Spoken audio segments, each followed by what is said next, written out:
오늘 본문은 다윗이 전쟁을 준비하는 장면부터 출발을 합니다. 다윗의 전쟁 준비는 마하나임이라고 하는 작은 성읍에서 시작을 합니다. 우리 사무엘하 17장 24절과 27절 말씀을 우리 한번 보시죠. 다윗은 마하나임에 이르고 다윗이 마하나임에 이르렀을 때에, 다윗이 마하나임에 이르렀다는 말씀이 두 번이 강조가 됩니다. 한 지문의 지명이 두 번씩 강조되는 이유는 종종 이 지명에는 스토리가 있고 또 이 지명을 통해서 하고 싶은 메시지가 있다 하는 것을 의미합니다. 그래서 마하나임이 어떤 것인지를 우리 함께 먼저 살펴보도록 하겠습니다. 마하나임은 야곱이 지은 이름입니다. 우리 창세기 31장 1절과 2절 말씀을 한번 보시죠. 외삼촌 집에서 20년 동안 일했던 야곱이 부자가 되었습니다. 야곱이 부자가 되자 외삼촌 라반의 안색이 변했습니다. 그래서 야곱이 어느 날 모든 재산을 챙기고 야밤에 도주를 감행하게 됩니다. 생명의 위협을 느낀 것이죠. 살기 위해서 떠난 여정입니다. 그런데 23절을 한번 보시면 이 사실을 알게 된 외삼촌 라반이 야곱의 뒤를 7일 동안 쫓아갑니다. 그야말로 악을 품고 쫓아간 거죠. 근데 야곱을 따라잡기 직전 그날 밤 24절 말씀을 보시면 하나님께서 라반에게 나타나십니다. 그리고 라반에게 너는 선악간에 아무것도 말하지 마라. 야곱을 해치지 말 것을 경고하십니다.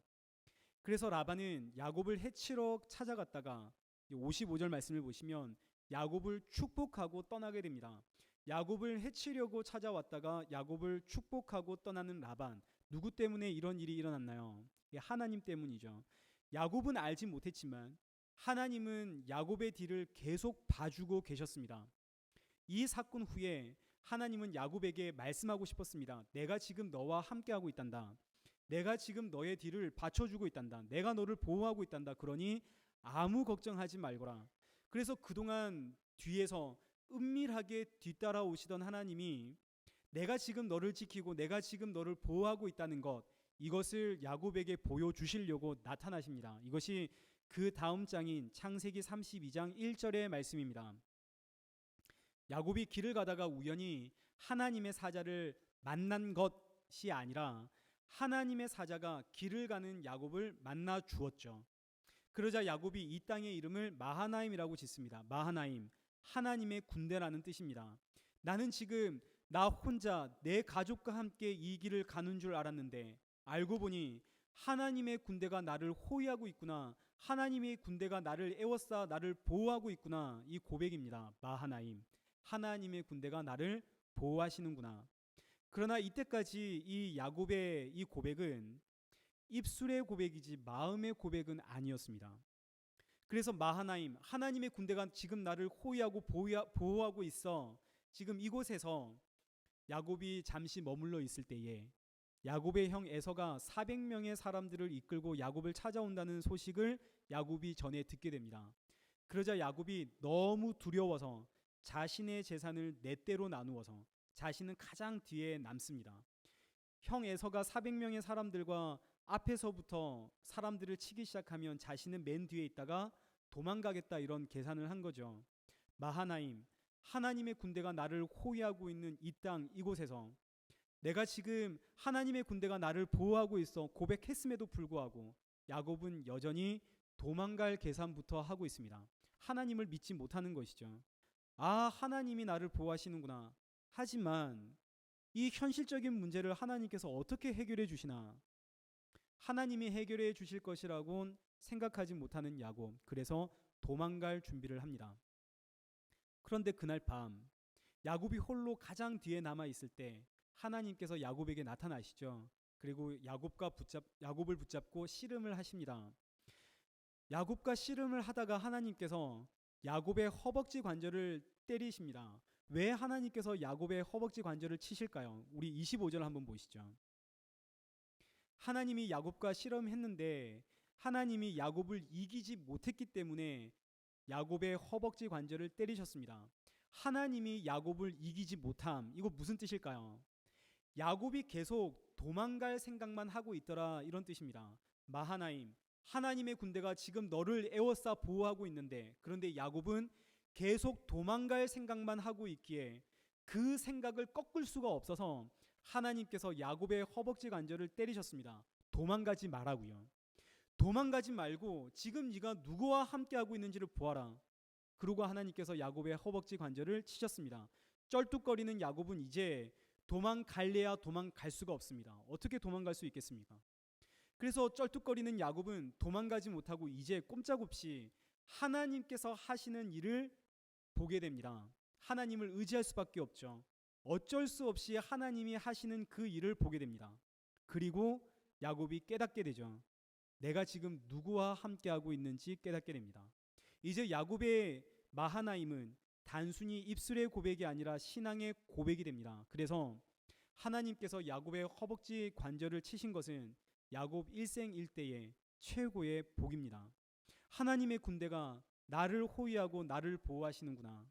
야곱의 이 믿음의 고백이 터진 그 장소, 하나님의 군대가 주둔하고 있는 바로 그 장소 마하나임에 이제 다윗이 피신을 하는 것이죠. 다윗이 수많은 성읍들 가운데 마하나임으로 피한 것은 다윗의 신앙 고백입니다. 마하나임의 하나님이 오늘 나의 하나님, 하나님의 군대가 나를 보호하신다는, 나는 나의 살고 죽음이 오직 하나님께 달려 있다는 다윗의 신앙 고백입니다. 인생의 가장 큰 위기, 다윗은 마하나임의 하나님께로 피했습니다. 그래서 다윗의 인생은 야곱과 같습니다. 야곱의 허벅지를 쳐서 도망가지 못하게 하셔서 마하나임의 하나님을 의지하게 하신 그 하나님이 끔찍한 범죄를 일으킨 다윗의 관절을 쳐서 다윗으로 하여금 마하나임의 하나님 품으로 인도하셨죠. 그리고 그 하나님이 오늘 동일하게 저와 여러분에게도 역사하십니다. 우리의 관절을 쳐서 오직 마하나임의 하나님, 그 하나님만 의지하게 만드시죠. 오늘 우리가 피해야 할 곳 어디 있나요? 오늘 우리가 사람에게 계속 피하면 하나님께서 우리의 또 다른 허벅지 관절을 치십니다. 우리 시편 46편 10절 말씀을 한번 보시죠. 너희는 가만히 있어 내가 하나님됨 알지어다. 내가 세계 중에 높임을 받으리라. 하나님이 하나님이심을 경험하는 것, 하나님이 하나님이라는 사실을 알게 되는 것, 이것이야말로 복 중의 복입니다. 이 복이 오늘 저와 여러분의 복이 되기를 축복합니다. 마하나임, 하나님의 군대가 오늘 저와 여러분을 보호하고 계십니다. 오늘 우리가 선 이 자리는 하나님의 군대가 나를 보호하고 있는 마하나임입니다. 그래서 이 한 주는 마하나임, 내가 있는 그 자리가 어떤 자리가 되었든 하나님이 나를 보호하신다는 이 믿음으로 이 한 주를 힘차고 당당하게 살아가시길 축원합니다.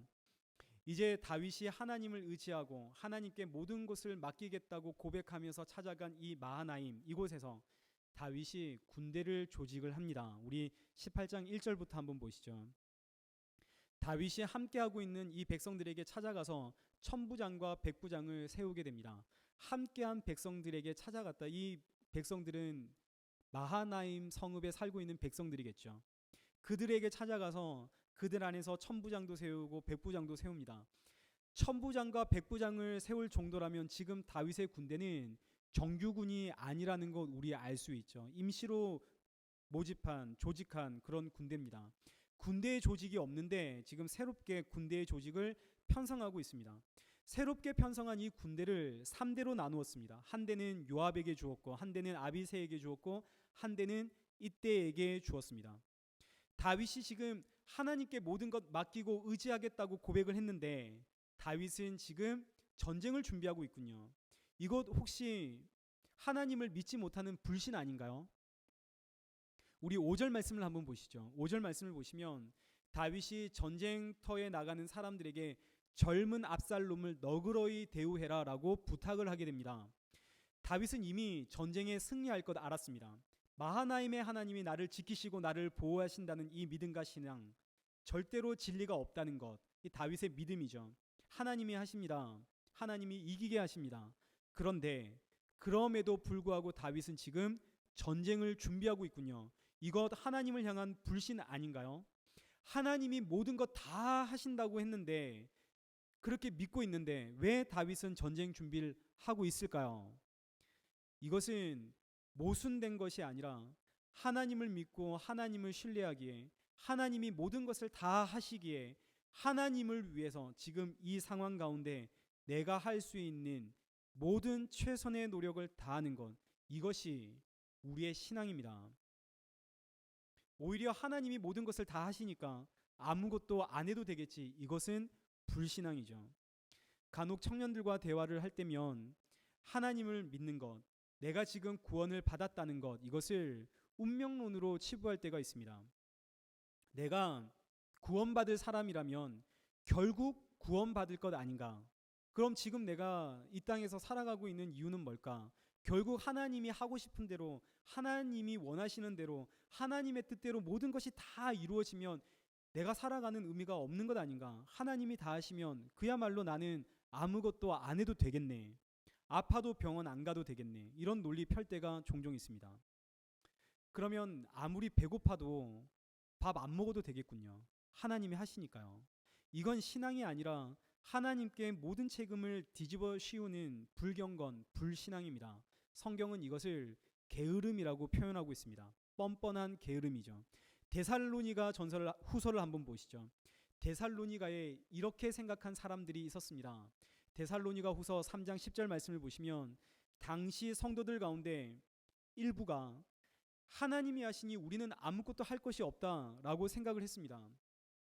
하나님이 다 하시는데 우리가 뭐 할 게 무엇이 있나? 결국 하나님이 다 하시는데. 그런데 그들이 밥은 먹고 있거든요. 그래서 성경은 그들을 향해서 일하기 싫어하거든 먹지도 말게 해라라고 아주 못을 박습니다. 배고픈데 왜 먹니? 그냥 기도만 해. 하나님이 다 하실 건데. 배고프면 하나님께서 배 안 고프게 해 주시겠지. 그러니 먹지도 마, 이런 이야기입니다. 하나님께서 이 땅에 우리를 빛과 소금으로 부르셨습니다. 그러면 빛과 소금의 역할을 하는 것이 신앙이지, 빛과 소금이 될 때까지 아무것도 안 하고 기다리는 것은 뻔뻔한 게으름이죠. 전쟁은 하나님이 하십니다. 그렇기에 하나님을 위해서 최선을 다해 전쟁을 준비하는 것이 신앙입니다. 하나님을 위해서 지금 이 시간 어떻게 보내야 하는가, 최선을 다하는 것, 이것이 우리의 신앙이죠. 그래서 여러분 8절 말씀을 보시면 수풀에서 죽은 자가 칼에 죽은 자보다 많다라고 기록을 하죠. 수풀에서 어떻게 사람이 죽을 수 있나요? 우리는 알 수가 없습니다. 하나님께서 하셨습니다. 사람이 칼에 찔려 죽은 것이 아니라 그냥 수풀에서 죽었답니다. 하나님의 전쟁이죠. 하나님이 다 하셨습니다. 모든 것 다 하나님이 하셨습니다. 그렇기에 더욱더 최선을 다해 전쟁을 준비하는 것, 이것이 우리의 신앙입니다. 따라서 마하나임의 하나님을 부르짖었다면, 마하나임의 하나님이 오늘 나를 지켜주신다는 신앙의 고백이 있다면, 성경은 이제 성도에게 그렇다면 그 자리에서 최선을 다해라, 이것을 우리에게 요구하십니다. 사랑하는 성도 여러분, 이 한 주 마하나임의 하나님이 지금 나와 함께 하시기에 하나님을 위해서 나에게 주어진 이 자리와 주어진 이 시간에 최선을 다하시길 축복합니다. 이제 둘째로 사무엘서에서 계속 반복되는 주제를 우리 함께 살펴보도록 하겠습니다. 죄의 무서움에 대해서 살펴보겠습니다. 우리 본문 1절부터 4절을 보시면 다윗이 군대를 편성하는 이야기가 나오죠. 이제 군대가 조직되었습니다. 모든 군대가 1000명씩 100명씩 대를 지었습니다. 이제 문곁 광장에 전쟁을 앞두고 모든 병사들이 다 모였습니다. 왕의 마지막 격려가 이어집니다. 전쟁을 앞두고 보통 이때는 병사들의 사기를 높이는 아주 멋진 연설을 하게 됩니다. 그것이 일반적이죠. 다윗의 군대는 지금 정규군이 아닙니다. 급주한 병사들이죠. 얼마나 불안할까요? 그렇다면 이때는 정말 다윗이 평소보다 더욱더 멋진 연설 해야만 합니다. 저 같으면 마하나임이니까요. 마하나임의 하나님, 하나님의 군대가 우리를 지켜줍니다. 우리 담대히 싸웁시다라고 말하겠습니다. 그런데 전쟁터, 이제 곧 전쟁터에 나가는 이 마지막 순간 다윗이 모여있는 백성들에게 뭐라고 하는지를 한번 보십시오. 5절입니다. 왕이 요압과 아비새와 이때에게 명령하여 이르되 날 위하여 젊은 압살롬을 너그러이 대우하라 하니, 왕이 압살롬을 위하여 모든 군 지휘관에게 명령할 때 백성들이 다 들으니라. 나를 위해 젊은 압살롬을 너그러이 대우해라. 지금 반역자 압살롬입니다. 아버지를 향해서 칼을 뽑았죠. 아버지를 죽이려고 하는 압살롬입니다. 그리고 이 압살롬에 맞서 왕을 지키고자 일어선 충신들이 여기 있습니다. 죽어도 왕을 지키겠다 다짐하면서 전쟁터를 향해 떠나는 이 충신들을 향해서 다윗은 소리 높여 외치죠. 나를 위해서 젊은 압살롬을 너그러이 대우해라. 여러분, 이것이 얼마나 사기를 떨어뜨리는 이야기입니까? 압살롬과 싸우러 가는데 압살롬을 너그럽게 대우해 달라고 부탁하는 왕입니다. 다윗이 왜 이런 말을 했을까요? 여기 하나님의 심정이 드러납니다. 젊은 압살롬을 너그러이 대우해라. 먼저 압살롬은 젊지가 않습니다. 지금 본문에 등장하고 있는 압살롬은 중년입니다. 젊다라고 하는 원의미는 어린, 어리다, 아무것도 모르는 이라는 뜻을 가지고 있습니다. 젊은 압살롬이란 그러면 두 가지로 우리 이야기할 수 있겠군요. 어린 압살롬 혹은 아무것도 모르는 압살롬. 그러나 압살롬은 중년이기 때문에 젊지도 않고 어리지도 않죠. 그래서 우리가 해석할 수 있는 해석은 하나입니다. 아무것도 모르는 압살롬.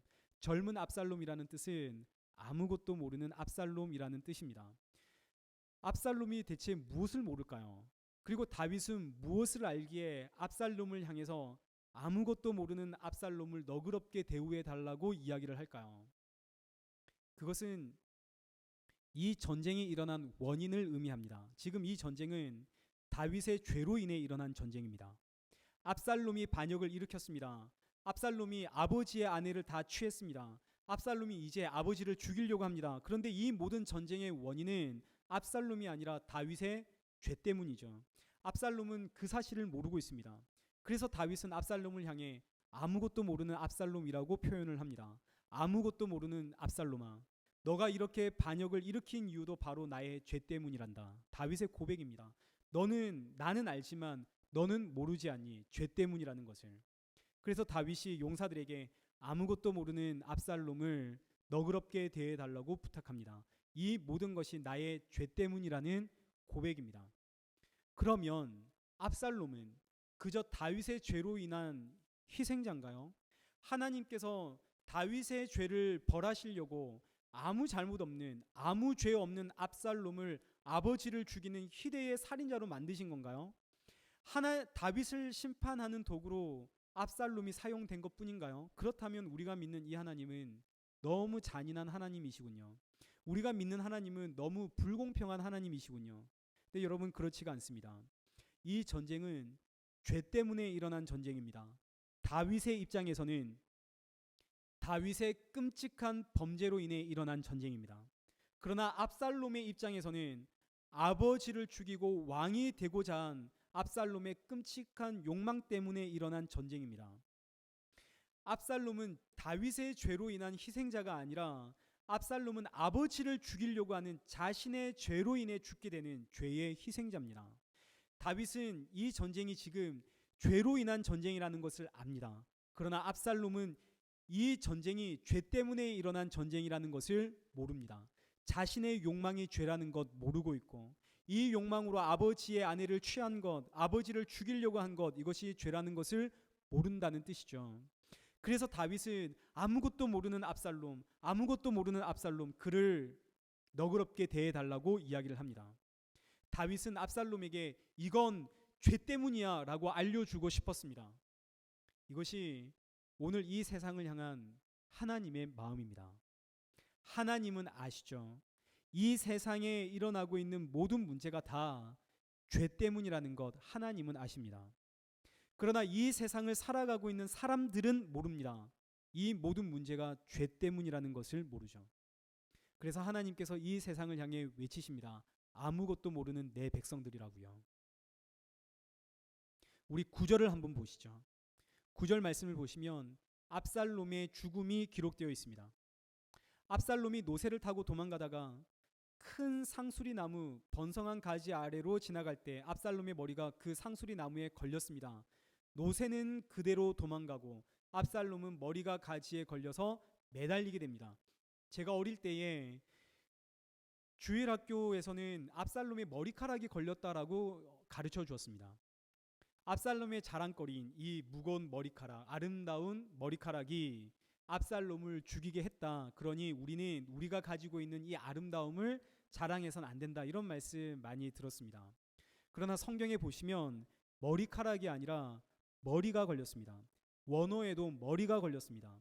노새를 타고 달리다가 나뭇가지에 머리가 걸렸습니다. 큰 충격으로 압살롬 기절할 수 있겠죠. 그런데 나뭇가지에 걸린 것이 목이 아니라 머리입니다. 가지에 머리가 어떻게 걸려야 이 무거운 몸이 대롱대롱 매달릴 수가 있을까요? 여러분 상상이 가시나요? 어떻게 머리가 매달려야 이 무거운 몸이 매달릴 수 있을까요? 성경에는 실제로 일어난 일이 너무나 끔찍할 때 모호하게 처리하는 문법이 있습니다. 압살롬이 노새를 타고 달리다가 머리가 걸렸는데 아주 끔찍하게 걸린 거죠.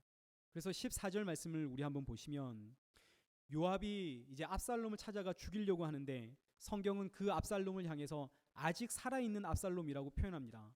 머리가 저렇게 걸렸는데 어떻게 아직도 살아있지? 이런 뉘앙스를 우리에게 풍기는 거죠. 압살롬은 아주 끔찍하게 머리가 걸렸습니다. 제가 왜 압살롬의 죽음을 이렇게 설명하냐면 이것이 죄의 결국이기 때문입니다. 압살롬이 나무에 걸려 죽습니다. 압살롬은 하늘과 땅 그 사이에 매달려 죽죠. 하늘도 아니고 땅도 아니라 그 사이에서 매달려 죽습니다. 우리 신명기 21장 23절 말씀을 보시죠. 나무에 달린 자는 하나님께 저주를 받았음이니라. 저주받은 자의 죽음은 나무에 매달려 죽는 죽음입니다. 압살롬은 아버지의 아내를 취했고 아버지 죽이려고 했죠. 이 모든 죄는 율법에 따라 마땅히 죽어야 하는 죄입니다. 율법에 따라 압살롬은 나무에 매달려 죽습니다. 압살롬이 나무에 매달려 죽게 된 것, 이것은 사람이 계획한 것이 아닙니다. 하나님이 하신 일이죠. 압살롬은 자신의 죄로 인해서 나무에 매달려 죽었습니다. 이것이 오늘 우리 인생의 결국입니다. 우리 모두는 다 죄로 인해서 나무에 매달려 죽어야 할 인생입니다. 아주 끔찍하게 나무에 매달려 죽게 될 인생이 바로 저와 여러분의 인생입니다. 압살롬과 다윗이 있습니다. 무슨 차이가 있나요? 다윗도 역시 나무에 매달려 죽어야 할 인생입니다. 그가 지은 끔찍한 범죄를 보시죠. 그런데 그가 그 끔찍한 범죄를 지었지 않았다 할지라도 다윗은, 그리고 오늘 이 땅의 모든 인류는 다 죄로 인해서 죽을 인생입니다. 죄의 삭은 사망이죠. 아무도 피할 수가 없습니다. 그래서 예수님이 이 땅에 오셨습니다. 나무에 달려 죽어야 할 나를 대신해서 예수님이 나무에 대신 달려 죽으셨죠. 그래서 이제 아주 민감한 말씀을 전달하도록 하겠습니다. 압살롬도 그리고 다윗도 모두 나무에 달려 죽어야 할 인생입니다. 그런데 압살롬은 죽었고 다윗은 구원을 받았습니다. 똑같은 죄인입니다. 압살롬도 죄인이고 다윗도 죄인입니다. 둘 다 똑같이 죽어야 됩니다. 죽으려면 똑같이 죽고 살려면 똑같이 살아야 되고, 그런데 압살롬은 죽고 다윗은 구원을 받죠. 그럼 압살롬의 이 죽음은 억울한 죽음 아닌가요? 압살롬의 죽음은 억울한 죽음이 아니라 죄로 인한 결과죠. 죄의 값은 사망입니다. 그러니 그의 죽음은 억울한 죽음이 아니라 당연한 죽음입니다. 반대로 다윗은 구원을 받았습니다. 이건 불공평한 것 아닌가요? 이거 불공평하다 말할 건가요? 아니면 구원해 주신 하나님의 은혜에 감사하다 말해야 할 것인가요? 여기엔 오직 감사밖에 없죠. 근데 우리의 마음엔 뭔가 찜찜하고 뭔가 모르게 불공평하게 느껴집니다. 다윗처럼 내가 구원받은 것은 감사한데 압살롬처럼 구원받지 못해 죽어가는 사람들을 보면 하나님이 너무 불공평해 보이죠. 살리려면 다 살리시고 죽이려면 다 죽이셔야지 왜 누구는 살리고 왜 누구는 죽이시나? 하나님, 이건 너무 불공평한 것 아닌가요? 이것이 오늘 우리의 한계입니다. 왜 이런 생각을 우리 하게 될까요?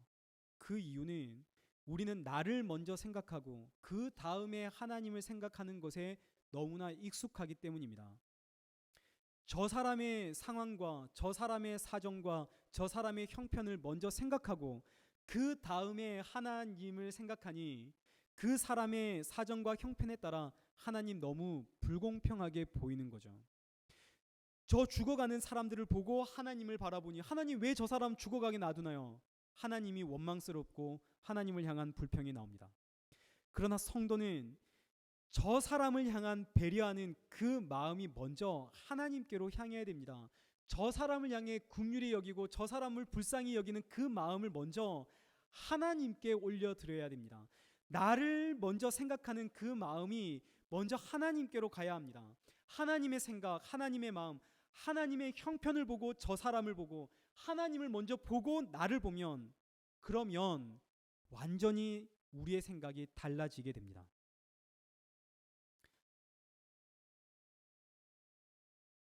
압살롬이 죽었습니다. 그러자 다윗의 절규가 이어집니다. 우리 한번 다윗의 절규를 한번 보시죠. 33절입니다. 내 아들 압살롬아, 내 아들, 내 아들, 내 아들 압살롬아, 내가 너를 대신하여 죽었더라면 내 아들 압살롬아, 내 아들아, 내 아들아. 여러분, 이것이 하나님의 심정입니다. 압살롬이 죽은 것은 죄 때문입니다. 죄로 인해서 압살롬이 죽은 것이지 하나님이 압살롬을 죽인 것이 아니죠. 죄로 인해 압살롬이 죽었습니다. 그 압살롬을 향해 하나님이 절규하시죠. 울부짖고 계십니다. 내 아들 압살롬아, 내 아들아, 내 아들아, 내 아들 압살롬아, 내 아들아, 내 아들아. 압살롬을 보고 죽어가는 저 압살롬을 보고 그리고 하나님을 보면 하나님이 불공평해 보입니다. unfair하죠. 그러나 하나님을 보고 압살롬을 보면 죄로 인해 결국 죽게 된 저 압살롬을 향해 절규하시는 하나님 발견할 수밖에 없습니다. 하나님께서는 오늘도 죄로 인해 죽어가는 저 수많은 이들의 그 죽음을 향해 절규하시고 울부짖고 계십니다. 내 아들아, 내 아들아, 차라리 내가 죽었더라면 내 아들아, 내 아들아. 그래서 결국 하나님께서 대신 죽기 위해 이 땅에 오셨습니다. 그리고 나무에 달려 죽어야 하는 나를 대신해서 하나님이 나무에 달려 죽으시죠. 이제 누구든 참 하나님이시고 참 사람으로 이 땅에 오신 예수 그리스도를 믿는 자는 구원을 받습니다. 그런데 그럼에도 불구하고 여전히 죄로 인해 죽어가는 사람들이 있습니다. 나무에 달려 죽으신 하나님의 아들 예수 그리스도를 믿지 않고 죽어가는 사람들 여전히 있습니다. 그들을 향한 하나님의 절규를 들으셔야 합니다. 내 아들아, 내 아들아. 그래서 하나님께서 오늘 저와 여러분 부르셨습니다. 복음의 도구가 되라고요. 오늘 우리가 복음을 전하는 것은 단순한 사명이 아닙니다. 죽어가는 이 세상을 향한 하나님 아버지의 그 절규를 알고 있기 때문입니다. 내 아들아, 내 아들아 외치시며 울부짖으시는 그 하나님 아버지 때문에 그 음성을 들었는데 우리 어떻게 가만히 있을 수가 있나요? 우리 다음 주는 추수감사주일입니다. 여러분 무엇을 추수하셨나요? 우리가 추수해서 하나님 앞에 올려드려야 할 것 정말 많습니다. 그러나 그 중에서 하나님께서 가장 원하시는 추수는 영혼 추수 아닌가요? 죽어가는 영혼을 향해 내 아들아, 내 아들아 절규하시는 우리 하나님 앞에 이 한 해 얼마나 간절한 마음으로 복음 전파를 위해 살았는지 우리의 모습을 한번 돌아보게 됩니다. 말씀을 맺겠습니다. 전쟁에서 승리했습니다. 사실 승리는 이미 정해진 순서였습니다. 지금 이스라엘 백성들에게 승리보다 중요한 것은 이 승리의 소식을 어떻게 다윗에게 알려야 할까, 이것이 중요했습니다. 왜냐하면 사랑하는 아들 압살롬이 죽었기 때문이죠. 우리 19절 말씀을 한번 보시죠. 사독의 아들 아히마아스가 승리의 소식을 왕에게 전달하고자 합니다. 그러자 요압이 막습니다. 이 승리는 기쁜 승리가 아니란다. 네가 가봤자 좋을 이야기 듣지 못한다. 근데 22절 말씀 보시죠. 아히마아스가 계속 자신이 소식을 전하겠답니다. 요압이 계속 말립니다. 이 소식으로 인해서 너는 상을 받지 못한다. 그럼에도 불구하고 아히마아스가 계속 승리의 소식을 다윗에게 가져가려고 하죠. 결국 아히마아스가 승리의 소식을 가지고 다윗을 향해 달려갑니다. 우리 27절 말씀 보시죠. 27절 보시면 파수꾼이 아히마아스가 달려오는 것을 봅니다. 그리고 왕에게 아히마아스가 달려옵니다라고 이야기를 하죠. 그러자 다윗이 뭐라고 하는지를 보십시오. 그는 좋은 사람이니 좋은 소식을 가져오느니라. 여기서 좋은 소식이라는 이 단어는 복음을 의미합니다. 복음이죠.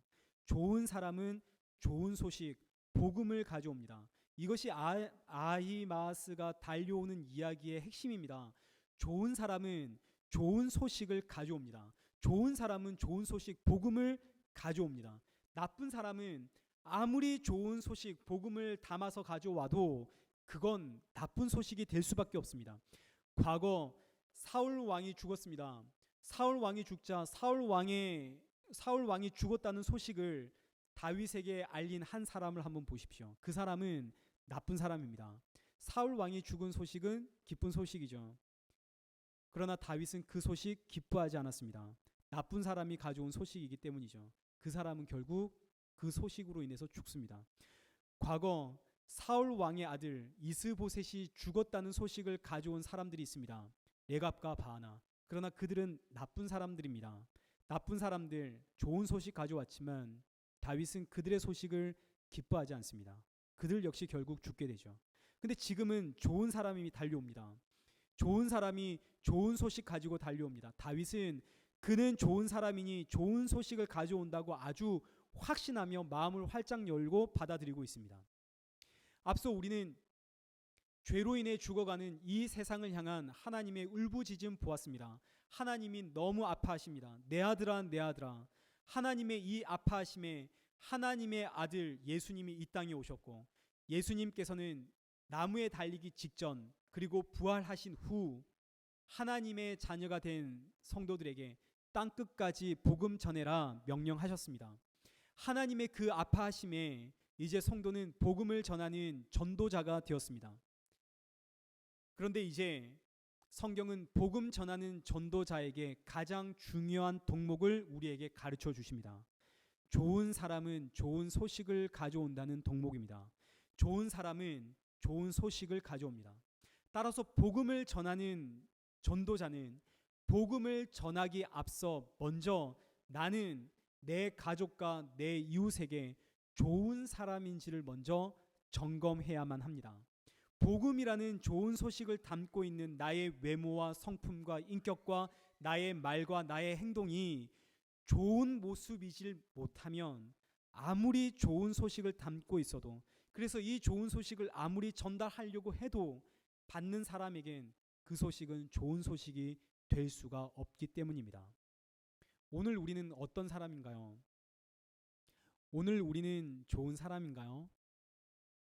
하나님의 그 안타까운 그 울부짖는 소리에 하나님, 제가 복음 전달하겠습니다 결단은 하는데, 그런데 나의 모습은 좋은 사람인가요? 그럼 우리 시간에 한번 좋은 사람의 미소를 한번 지어보겠습니다. 저를 향해 한번 날려주시죠. 너무 아름답네요. 그러면 이 아름다운 미소로 우리 옆에 분과 함께 인사하겠습니다. 당신은 좋은 사람입니다. 우리 이레교회는 좋은 교회가 되길 원합니다. 우리 이레교회 성도는 좋은 성도가 되었으면 좋겠습니다. 여러분의 가정은 좋은 가정 되었으면 좋겠습니다. 그래서 우리 교회와 여러분의 가정과 그리고 여러분을 통해서 하나님의 복음이, 좋은 소식이 전달되어지는 그런 이 복된 이 한 주 되시길 우리 축원합니다. 우리 함께 찬양하겠습니다. 우리